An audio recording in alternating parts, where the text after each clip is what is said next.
ঝড়ের গতিতে দুইটা স্টার লাইন আমাকে ওভারটেক করে গেছে, একটা এসি আর একটা নন এসি। তো আমি চেষ্টা করি, বামরাদার নিলাম, পারলাম না সিএনজির কারণে। তো আমি আসলে নিরিবিলি ওনাদেরকে ওভারটেক করতে চাই। আমি ওনাদের মতো ঝড়ের গতিতে বা তুফানের গতিতে যাব না। আমি ঠান্ডা মাথায় নিরিবিলি ওনাদেরকে কেটে দিব, আপনারা দেখতে পারবেন এই ভিডিওতে। তো আমি আগে ছোটোবেলায় একটা কথা মনে পড়ে যায় এই ওভারটেকটা দেখলে। আমি আগে যখন ঘুড়ি উড়াইতাম তখন একদিন এক টানে দুইটা গুড্ডি কেটে দিয়েছিলাম। তো সেই কথাটা আমার মনে পড়ে গেছিলো। ওনাদেরকে যখন ডাইন দিয়ে একটা টান দিব না, দুইটা গাড়ি কেটে চলে যাব। সামনে কিন্তু আমাদের আশিক ভাই আছে, স্টারলাইনটার আগে সেন্ট মার্টিন পরিবহন।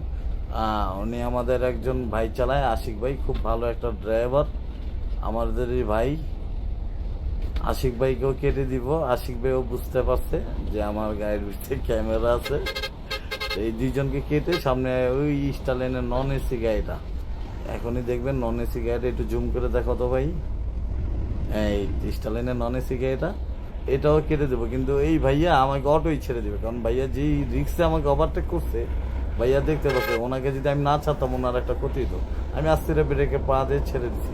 তো যে কোনো ভাই যদি কোনো সময় দেখেন যে রিক্সে ওভারটেক করতেছে, একটু ছেড়ে দিবেন। একটু ছেড়ে দিলে হয়তো ভাইটা সেফ হইলো, আমি নিজেও সেফ হইলাম।